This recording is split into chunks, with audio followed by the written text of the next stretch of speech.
It's Mila at WTI, and today I want to share with you an iPhone 13 Pro Max case that I love. You guys, you can see obviously why I would. It's super cute, and I love this peekaboo design. With this being open, you're going to see the design of the phone that's beautiful in itself, but this just gives it that extra girly pop. Now, it does provide a lot of protection with the buttons and also the power. The camera also has a little bit of a bump on it, so it's going to protect that lens as well. Let me go ahead and show it to you on the phone. Super easy to install because it does have some give to it, but I do feel like it still adds protection.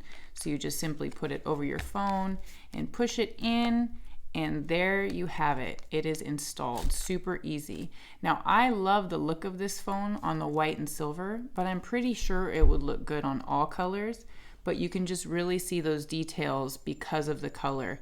It pops really nice. And you can still see the stainless steel on the sides as well. It gives great protection without making the phone feel too bulky. Isn't that gorgeous, you guys? So if you're thinking about this case, don't think anymore. Just buy it. I think you're going to love it. That's my point of view.